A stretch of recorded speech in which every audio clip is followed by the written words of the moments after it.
Magandang gabi. This is OFW Runner. Today is February 10, 2017. My day first of my restart. My second restart. It's good and it's bad. It's bad because it's just the second month of the year. At nag-restart na naman ako. It's good because it just shows that I'm human. I'm actually not a Superman. Nagkakasakit din pala ako. At ngayon, I have a rule. Rule number 1 is don't ever miss a day. But rule number 2 is don't ever miss 2. And syempre, baka sabihin nyo, gagawin ko siya on the third day ulit. Hindi. Ibig sabihin ng don't ever miss 2 ay kapag na-miss mo yung una, make sure na yung pangalawa hindi mo may-miss. Right? Make sure na yung unang-unang gagawin mo sa pangalawang araw yung hindi mo nagawa nung una. Yung task na hindi mo nagawa nung una. Kaya ngayon, nilalakad ulit ako. Nilalakad ako kasi baka mabinat ako. Kaya ako hindi nakatakbo, nakalakad, naka-jog kahapon sapagkat nilagnat ako. Nilagnat ako ng hapon na. Nagtatrabaho ako at malamig. So bumagsak ang temperature sa Hong Kong. Biglang bumagsak at nagkasakit ang mga tao. At nagkasakit din ako. Hindi pala ako Superman. See you in an hour.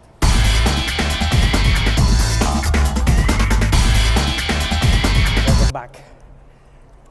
Naramdaman mo na ba na nung may sakit ka, hindi ka makapaniwala na nagkasakit ka? Tapos, sabi mo, yung tipong ang lala ng sakit mo, tapos sabi mo sa sarili mo, parang mamamatay na yata ako . Tapos, nung pagkatapos mo sabihin sa sarili mo yun, sabi mo, siguro, tumatanda lang kasi talaga ako. Or, matanda na kasi, madali lang magkasakit. Diba?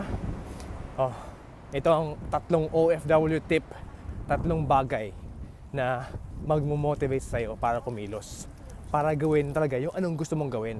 Parang pag gusto mong umuwi ng Pilipinas, gagawin mo na. Ito 3 motivation. Malulupit na motivation para sa'yo.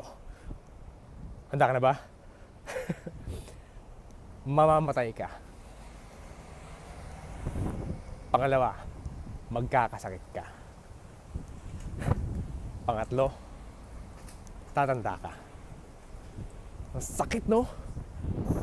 Ang lupit ng 3 yun. Pero hindi ko sinasabi, hindi ito mura. Hindi ko sinasabi na mamatay ka na. Hindi ko sinasabing matanda ka na. Hindi ko sinasabing magkasakit ka sana. Hindi yun ang ibig ko sabihin. Take this positively. Ang ibig ko sabihin, mamamatay ka. Kaya kailangan mo palang paghandaan yung pagkamatayan mo. Meron ka na bang insurance? Meron ka na bang life insurance? Handa na ba ang estate mo? Meaning yung mga ipapamana mo? Handa na ba yung mga taxes na babayaran mo para ipamana mo sa pamilya mo yung mga ari-arian mo? Or kung may ari-arian ka man? Right? Handa ka na bang pag magkasakit ka ng malala? Magkaroon ka ng cancer? Huwag sana, of course. Magkaroon ka ng cancer, ng TB, ng mga malang sakit. Meron ka na bang insurance para doon? Handa na ba ang mga meron ka bang pambayad ng ospital? Meron ka bang emergency fund na nakahanda para doon? Tatanda ka. Meron ka na bang prepared na retirement plan? O nabubuhay ka lang sa araw-araw, isang kahig isang tuka? OFW ka, pero isang kahig isang tuka pa rin? Parang ano nangyari? Nung nasa Pilipinas ka, isang kahig isang tuka. Pagdating dito, ganun pa rin. Right? Nagkaroon ka ng pagkakataon na magkaroon ng malaking pera. Or mas malaking pera pagdating mo sa ibang bansa. I think panahon na para paghandaan mo ang kamatayan mo, paghandaan mo ang pagtanda mo, at paghandaan mo ang pagkakasakit mo. Right? Sapagkat mamamatay ka, magkakasakit ka, at tatanda ka. May tanong ako, sinong hindi mamamatay? Taas ang kamay. Sinong hindi magkakasakit? Kahapon lang nagkasakit ako . Sinong hindi tatanda? Taas ang kamay. Ngayon, isa tong paalala na hindi pa tayo immortal. Mamamatay pala tayo. Magkakasakit pala tayo. At tatanda pala tayo. At isa lang ang buhay. Sasayangin mo pa na ginagawa mo ang hindi mo gusto talaga. Ang hindi ka masaya. Lagi ka nagreklamo araw-araw. Tapos, hindi ka naman pala gumagawa ng paraan. Wala kang ginagawang plano para doon. Panahon na para gumawa ng plano OFW. Panahon na sa pagbabago. At ang pagbabago, hindi mag-uumpisa sa ibang tao. Hindi mag-uumpisa sa pagbabago ng sitwasyon mo. Nag-aantay ka ng promotion? Bakit? Deserving ka na ba sa promotion na yon? Diba? Hindi manggagaling sa sistema. Kasi, ang pangit kasi ng sistema sa Pilipinas hindi, wala akong makukuhang trabaho doon. Ang pangit kasi ng sistema doon, kaya mukhang makukurap lang ako. Bakit maraming mayaman tao doon?